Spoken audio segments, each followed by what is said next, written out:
Am I the a-hole for causing a woman who bad-mouthed me at work to get fired? I kind of already know what people's answer to this would be, but I'm just asking to make sure. For backstory, I'm a 24 male, born and raised in a fairly small town, surrounded by even smaller towns. People from the surrounding towns come here to get their degrees/diplomas from our local university and college, because their towns don't have good options. My town is big enough to be a hot spot for the surrounding areas, but still small enough that most people know each other.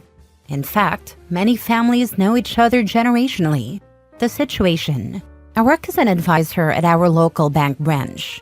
About 2 months ago, a 23 female was hired as a clerk. She's from one of the surrounding towns and had just graduated from our local university a few months prior. For the first month, everything went well. She joined our friend circle and there were no issues whatsoever. About a month later, one day after work, she pulled me aside and asked me out on a date. I politely declined and reminded her that I was married. Most of my coworkers and I have known each other since high school, if not earlier. My wife was part of this same circle, and we've been together since we were 15. This topic had come up before, and I always wear my wedding band, so I found it odd that she asked me out, especially since there were other single guys in the office. But I brushed it off and thought that was the end of it. That happened on a Friday. On Monday, halfway through my shift, one of my other coworkers, 24 female, told everyone that the 23 female had claimed I pulled her aside, asked her out, and wouldn't take no for an answer. She also claimed I had started stalking her on Snapchat and Instagram. Here's the thing, my coworkers knew I didn't even have Snapchat or Instagram, and they knew how close my wife and I are, so they realized she was lying. However, there were a couple of coworkers who didn't know me as well and may have believed her. I told my coworkers not to confront her, and instead explained what actually happened. I told them to ignore her lies and just agree with whatever she said because I didn't want to escalate the situation. I figured she was just being childish and didn't know how to handle rejection. The escalation. About 2 weeks later, my dad called and said he needed to speak to me. When I went to my parents' house, he told me that a friend of his, who's a client at the bank, mentioned I had been stalking a girl at work. This client had heard it from the 23 female, who was now looking for another job and asking for his help. I explained the truth to my dad and decided I needed to put a stop to her lies. The next day, I explained everything to HR. Once I told HR that clients were getting involved, they took the matter seriously and opened an investigation. They interviewed me, my coworkers, and the 23 female. Everyone backed me up, and camera footage showed her pulling me aside, not the other way around. HR confronted her, and she tried to claim I was stalking her by showing them an Instagram account with my face on it. Here's the kicker. The photo she used was the only photo of me on one of my coworkers' profiles. She had created a fake account and sent herself messages to make it seem believable. HR fired her on the spot for spreading malicious rumors and disrupting the work environment. Since she was still in her probationary period, she didn't receive severance or any additional pay.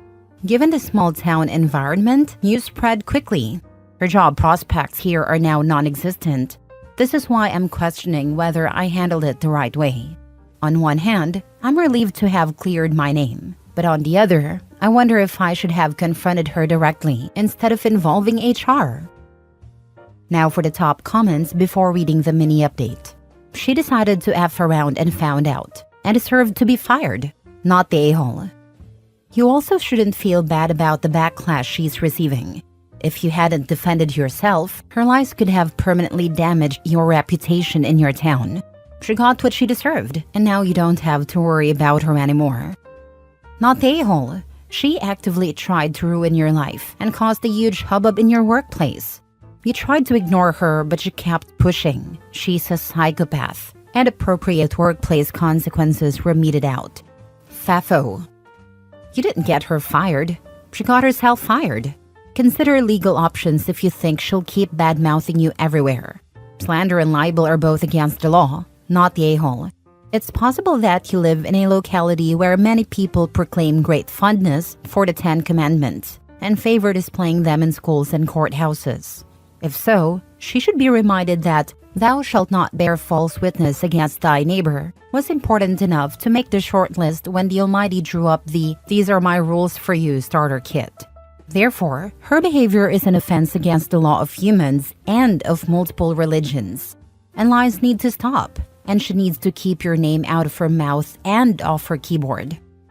I don't think she will do it again, at least not to me, but I'll still speak to a lawyer friend of mine. Thank you very much for this advice. Mini update. Thank you everyone for the comments. As I mentioned in the first line of this post, I had a feeling I knew the answer, and all of the comments have reiterated the same, so I'm at peace now. As a lot of comments suggested, if not her, at some point HR would have heard about this and potentially punished me. Thank you all for helping me clear my conscience. I also agree, I should have gone to HR as soon as my coworkers told me the first time. I just gave her the benefit of the doubt. Lesson learned. This was the first time I've dealt with something like this, which is why I needed the advice/clarification. People are asking why the footage are still available weeks later. I'm going to make a wild guess that either those people haven't worked at a bank or they worked at one but did not find out about their footage storage policies. For security reasons, employees will generally not be informed of the exact storage policies.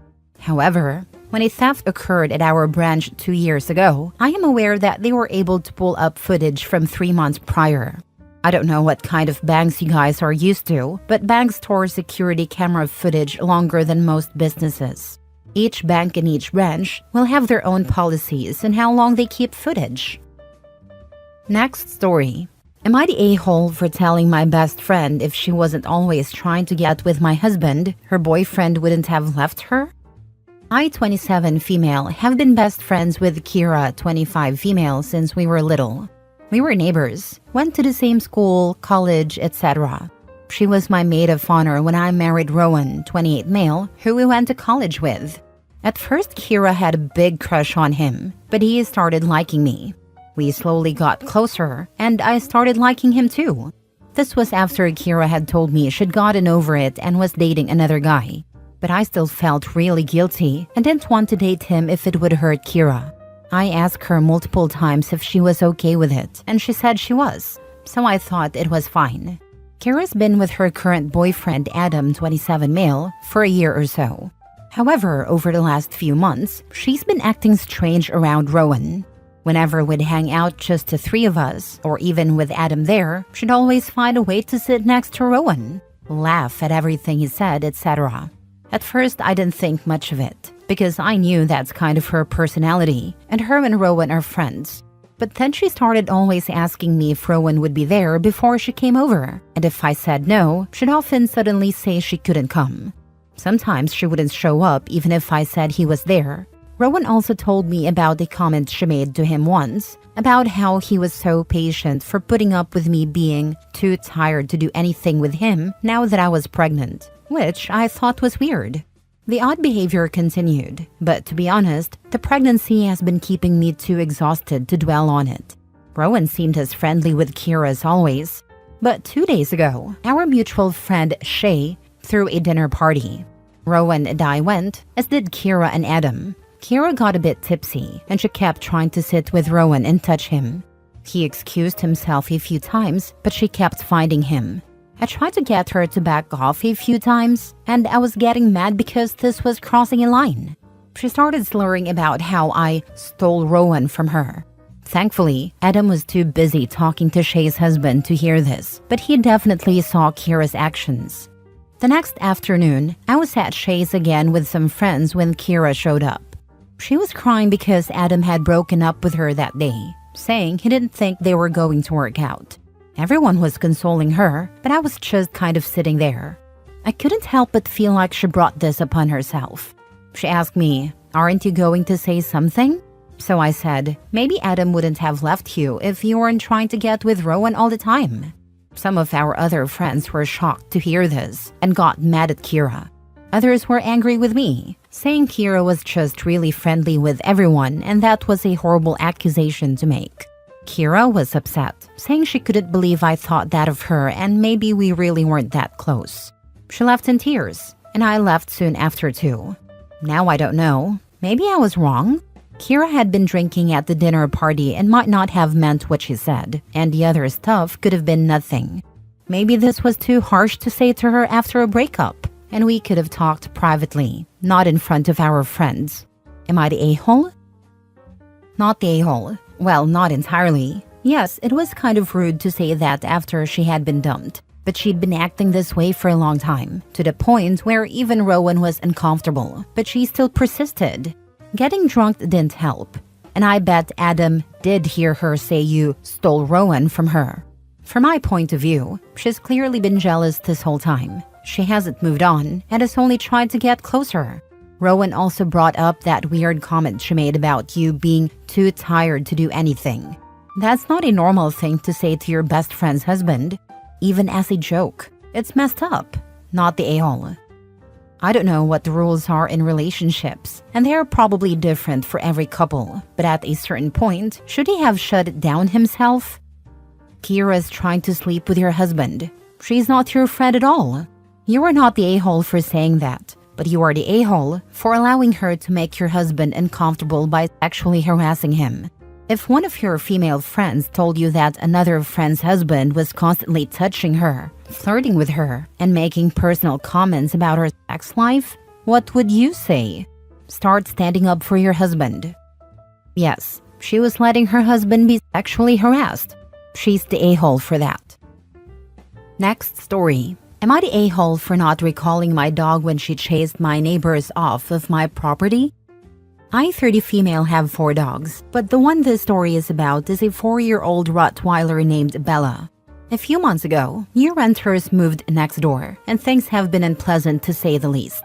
The neighbors are always screaming and fighting late into the night, and the men in the home have a habit of always trying to talk to me, or just watching me when I'm outside.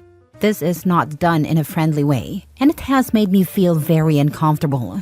I'm a single woman living alone, and our police force isn't the best. So I just keep my head down, hoping they'll move out soon.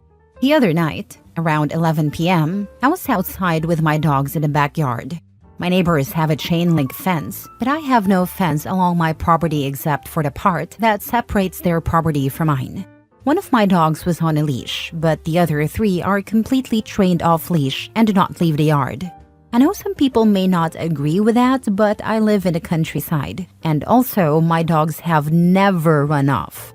One of the women who lives next door, for some reason, decided to enter my yard because she wanted to just play with my puppies. Bella growled and walked closer to me, and I asked the woman to please leave. But she just kept telling me it was fine and ignored what I was saying. One of the men decided to join her, and they came further onto my property, which led to Bella barking. After a few moments of them continuing, Bella chased after them. She stopped running the second she hit the property line and went inside with me immediately after. Now these neighbors keep making comments about not feeling safe with their kids and saying I should have called my dog back because they weren't a threat. I don't feel like I did anything wrong, but I also don't want the area to think my dogs are dangerous, especially with the stigma against Rottweilers. I also don't want to stir up unnecessary drama when it's already difficult living next to these people. Am I the a-hole? Now for the top comments before the mini update. Not the a-hole. The neighbor came onto your property without permission and thought she could just pet your dogs. Bella had every right to chase someone who wasn't invited off. If you're worried about your neighbors, get cameras and place them in front and backyard. Cameras are in the plan, but I'm paycheck to paycheck right now, unfortunately.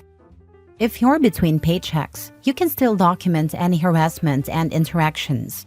Write down any incidents and date them, including anything that happens with your dogs.